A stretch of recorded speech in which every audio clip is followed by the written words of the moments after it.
DLD में जो हमारा आज का टॉपिक है वो हमने लास्ट में डी मॉर्गन्स लॉ पढ़े थे। उसके बाद हमने देखा कि डी मॉर्गन्स लॉ यूज़ होते हैं सिंप्लीफाई करने के लिए हमारे बूलियन अलजेब्रा की डिफरेंट एक्सप्रेशंस को। और उसके अलावा हमने उनसे प्रीवियस लेक्चर्स में ये भी देखा कि डिफरेंट लॉज यूज़ होते हैं जो कि आपको एक्सप्रेशन को सिंप्लीफाई करने में आसानी देते हैं। ठीक है, इसी तरह आज जो हम एक एग्जांपल कर रहे हैं, हम कैसे उन डिफरेंट लॉज को यूज़ करते हुए अपने इसको सिंप्लीफाई कर सकते हैं एक्सप्रेशन को, और दूसरा उस एक्सप्रेशन का सिंप्लीफाई करने से हमारे लॉजिक गेट्स के ऊपर क्या फ़र्क पड़ता है। एक बात याद रखें कि लॉजिक गेट्स के ऊपर आपको सर्किट की डिज़ाइनिंग होती है, इसी की बेस पे आप कंप्यूटर के इंटरनल स्ट्रक्चर डिज़ाइन होती है। तो अब आपको जहाँ पर कम्प्लेक्सिटी रिड्यूस करनी होती है वहाँ कॉस्ट भी रिड्यूस करनी होती है, वर्क को फास्ट भी करना होता है। तो जितने कम गेट्स अगर हम यूज़ करेंगे, सिंप्लीफाई करेंगे इसको, उतना ही हमें ये सब चीज़ें मिलेंगी। कम्प्लेक्सिटी कम मिलेगी इसकी निस्बत, इसमें कॉस्ट कम मिलेगी सिंप्लीफाई करने में हमें, और वर्किंग भी फास्ट मिलेगी। तो इसके बहुत सारे बेनिफिट्स हैं, उसकी वजह से हमें इसको समझना ज़रूरी है, इंटरनल स्ट्रक्चर को, उसकी वर्किंग को। उसकी बेस पे हम अपने एल्गोरिथम को डिज़ाइन करते हैं। तो एग्जांपल में जो एग्जांपल है वो ये गिवन है, ठीक है। A B plus A into B plus C plus B into B plus C. यहाँ पर जो प्लस होता है वो आपको पता है और गेट के तौर पे यूज़ होता है लॉजिक गेट्स के अंदर, हमारे बुलियन एक्सप्रेशन के अंदर। और जो डॉट होता है ए और बी के दरम्यान में जो डॉट है वो एंड गेट, जिसको हम प्रोडक्ट कहते हैं, वो एंड गेट के तौर पे यूज़ हो रहा होता है। ठीक है, तो इसका जो फर्स्ट स्टेप है, अब इसको अगर हमने सिंप्लीफाई करना है तो इसका फर्स्ट स्टेप क्या होगा कि आप इसके ऊपर डिस्ट्रीब्यूशन लॉ अप्लाई कर दें। वो आपको क्वेश्चन से देखते ही समझ आ रहा है कि आप सबसे पहले इन ब्रैकेट्स को ख़त्म करना है। तो उसके लिए आप यूँ समझ लें कि डिस्ट्रीब्यूटिव लॉ होता है जिसको अप्लाई करते हैं और ये आपके लिए ओपन हो जाता है। ठीक है, ये A B, A C, B B और बी सी हो जाएगा। उसके बाद रूल क्या होता है कि आपके पास ये रूल्स बड़ी डिटेल से हमने समझे हुए हैं, यहाँ पर भी मैं कुछ आपको साथ साथ समझाता जाऊँगा ताकि आपको समझ आ जाए। उसके बाद क्या होता है, जब आप इसे अप्लाई करते हैं फिर आपने इस टर्म में देखना होता है कि कोई और रूल अप्लाई होता है कि नहीं। ठीक है, क्या ये सिंप्लीफाइड फॉर्म तो नहीं है कहीं बन गई, इस अप्लाई करने के बाद इससे सिंपल हो सकता है।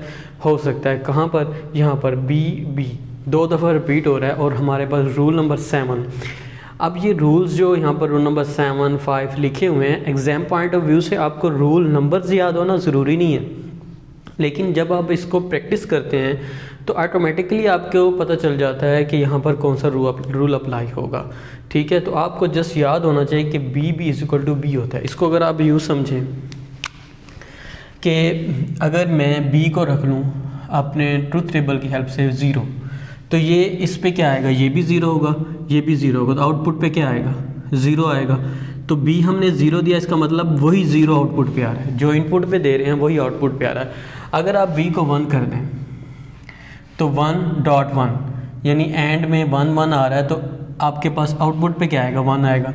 यानी जो आप इनपुट पे दे रहे हैं आउटपुट पे भी ये वाला एक्सप्रेशन आपको वही दे रहा है। तो इसका मतलब है आप 2 बी की बजाय 1 बी लिख दें, यानी इनपुट जो देनी है आपने 0 या 1 वही आनी है, तो मतलब बी ही आना है आउटपुट पे, जो इनपुट है वही आउटपुट है। तो हम इस 2 बी की बजाय हम एक ही लिख देते हैं, क्योंकि ये इक्विवेलेंट काम कर रहा है, उसके सेम काम कर रहा है, जैसे ये दोनों कर रहे हैं वैसे ही एक बी भी वही काम करेगा। तो इस वजह से हम इस लॉ को, ये लॉ पहले से डिफाइंड है, ठीक है, और इसको हमने डिफाइन किया हुआ है, तो ये लॉ अप्लाई करेंगे तो ये जो है ये सिंप्लीफाई होकर बी बन जाएगा। ठीक है, उसके बाद अब मज़ीद देखें कि इसमें मज़ीद लॉ अप्लाई हो सकता है। ये जो 2 हैं ये भी 2 दफ़ा रिपीट हो रही हैं। ठीक है, सेम जैसे बी बी रिपीट हो रहा था, ये ए और में अप्लाई हो रही है। फॉर एग्जांपल ए और बी 2 टर्म्स हैं, आप ए को 0 देते हैं और बी को भी 0 देते हैं, तो आउटपुट ए और बी क्या होंगे, आपस में मल्टीप्लाई होंगे, तो ये 0 हो जाएंगे, यहाँ पर भी 0 हो जाएंगे। 0 + 0 0 आएगा। यानी अगर आप 0 0 दे रहे हैं दोनों को, जो इनपुट इन दोनों का प्रोडक्ट आ रही है, ए और बी का प्रोडक्ट क्या होगा, 0 होगा, वही आउटपुट पे आएगा आपके पास। यानी इन दोनों का प्रोडक्ट जो है, ए बी का प्रोडक्ट क्या बनेगा, ए बी का प्रोडक्ट क्या बनेगा, यानी एंड अगर हम इनको करें तो 0 बनेगा, तो आउटपुट पे भी वो 0 आ रहा है। ठीक है, अब इसको मज़ीद टर्म को देखें, अगर इसको मैं बंद कर देता हूँ, इसको भी बंद कर देता हूँ, तो आउटपुट पे क्या आएगा, 1 आएगा। ठीक है। यहाँ पर भी 1, यहाँ पर भी 1 + 1 और में क्या होता है 1 ही होता है, यानी ये आउटपुट आएगी। ठीक है। अब अगर मैं ए को 0 कर दूं और बी को क्या कर दूं 1 कर दूं, तो ए बी क्या होगा, ये 0 हो जाएगा। ठीक है। अब ये 0 हो गया, ये भी 0 हो गया, ए बी 0 है ना प्रोडक्ट, ये भी 0, 0 + 0 क्या आएगा आउटपुट पे 0 ही आएगा। तो इसका मतलब है जो आप प्रोडक्ट इसका बन रहा है आउटपुट भी वही आ रही है, उस प्रोडक्ट के मुताबिक आती है। तो हमने क्या किया, इस पूरे एक्सप्रेशन को क्या रिमूव कर दिया ए बी के साथ, यानी आप इन दोनों से जो रिज़ल्ट आ रहा था वो हम इस एक एक्सप्रेशन से भी रिज़ल्ट ले सकते हैं। एट द एंड समराइज हम अगर इसको करें कि दो एक्सप्रेशन से जो हमें रिजल्ट आ रहा है, इधर भी 0 इधर भी 0, तो आउटपुट पे 0 आता है। तो इसका मतलब है इस एक से भी हम वही काम कर सकते हैं, ये दोनों जो करें, तो इसको हम रिप्लेस कर देंगे ए बी से। ठीक है, ये पूरी की पूरी टर्म। उसके बाद दोबारा देखें, ये वाली जो टर्म है इस पर भी हम रूल अप्लाई करते हैं। वो कैसे आप अप्लाई करें इसके ऊपर, ये b है + BC है। ठीक है, ये किसके ऊपर लगेगा b। कैसे, b को अगर आप लेते हैं 0 और BC क्या बनेगा, C को आप ले लें 1, तो BC क्या बनेगा 0।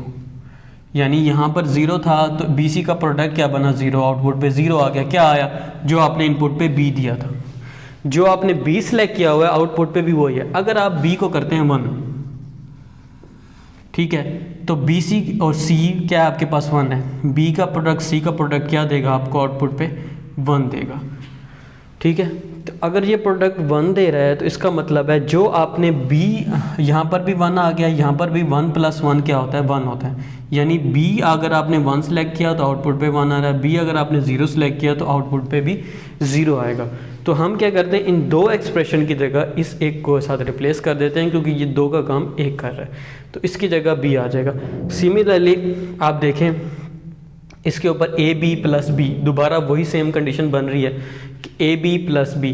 आप याद रखें कि जब भी कोई सिंगल टर्म B प्लस होगा किसी के साथ, किसी भी ऐसी टर्म जिसमें AB हो रहा हो या BC हो रहा हो या BA हो रहा हो, कोई ऐसा प्रोडक्ट आएगा जिसमें पहले B हो प्लस हो के B दोबारा प्रोडक्ट हो रहा हो, A हो प्लस दोबारा A प्रोडक्ट हो रहा हो, प्लस A.C, यानी इस तरह की कोई भी एक्सप्रेशन आएगा तो उसका एंड द रिजल्ट क्या आना चाहिए A, इसका एंड द रिजल्ट क्या आना चाहिए B। तो दोबारा वही रिपीट हो रहा है AB और B, यानी B + AB हो रहा है, तो इसका एक्सप्रेशन क्या आएगा, एंड B से रिप्लेस कर देंगे B + AC। ये हमारी सबसे सिंप्लीफाइड फॉर्म है। इसको मज़ीद हम सिंप्लीफाई नहीं कर सकते, तो हम कहेंगे कि ये हमारी सिंप्लीफाइड फॉर्म है। और ये कोई इतना मुश्किल और टफ़ नहीं है कि आपको सब आपको जस्ट इसकी एक्सपीरियंस करना है। यानी जब आप इसकी प्रैक्टिस करते हैं 2 से 3 एग्जांपल्स की, तो बहुत इजीली आप इसको पहचान हो जाती है आपको लाज की कि कौन सा ला इम्प्लीमेंट होगा। जैसे इसकी ला की हमें पहचान हो गई कि अगर B के साथ BC का प्रोडक्ट या BA का प्रोडक्ट आएगा तो at the end expression B ही आना चाहिए। ठीक है, इसी तरह 2 दफ़ा अगर कोई AA या BB या CC एक्सप्रेस होगा तो 1 दफ़ा आएगा। ये जब प्रैक्टिस करते हैं तो हमें ये आ जाता है। अब अगर हम इसको लॉजिक गेट से देखें, आप लॉजिक गेट्स की तरफ देखें तो पहला जो गेट है, पहला जो हमारा एक्सप्रेशन है वो एक्सप्लेन कर रहा है कि हमने जो फर्स्ट क्वेश्चन के अंदर जो एक्सप्रेशन डिफाइन किया था उसको एक्सप्लेन कर रहा है। ठीक है, और जो सेकंड है वो हमारा सिंप्लीफाइड फॉर्म है। इनमें वाजिया फ़र्क है। आप इसको अगर देखें, ये एक्सप्रेशन जो है हमारे क्वेश्चन का एक्सप्रेशन था, इसमें वाजिया फ़र्क है। देखें उसमें हमें 2, 4, 5 गेट्स यूज़ करने पड़ रहे हैं, 2, 3 नैंड गेट्स, 2 और गेट। ठीक है, इसको अगर हम सिंप्लीफाइड करके, जब हमने उसको सिंप्लीफाइड किया बुलियन अलजेब्रा के लॉज को यूज़ करते हुए, तो उसका रिज़ल्ट क्या आया, आपके पास 2 गेट्स यूज़ करने पड़े। ठीक है, एक और गेट, एक एंड गेट। तो आप मतलब नॉर्मली हम बगैर किसी लॉजिक गेट्स के नॉलेज के बगैर हम वैसे ही देख के कह सकते हैं कि यहाँ पर 2 यूज़ हो रहे हैं और वहाँ पर हमारे पास 5। यहाँ पर कम्प्लेक्सिटी बढ़ जाएगी, डिले बढ़ जाएगा। ठीक है, और हमारे पास इसके अलावा कॉस्ट भी बढ़ेगी। तो ये चीज़ें बहुत ज़्यादा इफ़ेक्टिव करती हैं, स्पेशली डिले अगर आपके सिस्टम में आ रहा है तो आपकी वर्किंग बहुत ज़्यादा स्लो हो जाएगी, आपके कंप्यूटर स्लो हो सकते हैं, क्योंकि स्लो काम हमारे बहुत ज़्यादा वर्क को डिले कर सकता है। ठीक है, ये कंप्यूटराइज सिस्टम ना सिर्फ कंप्यूटराइज सिस्टम बल्कि आम मिलिट्री सिस्टम में भी यूज़ होता है। डिफरेंट सिस्टम में डिले, कम्युनिकेशन का डिले आ सकता है। नॉर्मली जो गेट्स होते हैं, ट्रांजिस्टर्स होते हैं, वो गेट्स की बेस पे बनाए जाते हैं और ट्रांजिस्टर की बेस पे हम अपनी बहुत सारी चीज़ों को डिज़ाइन करते हैं, आईसीज़ वगैरह को। तो इसमें इन चीज़ों को, एक्सप्रेस को सिंपलीफाई करना बहुत ज़रूरी होता है।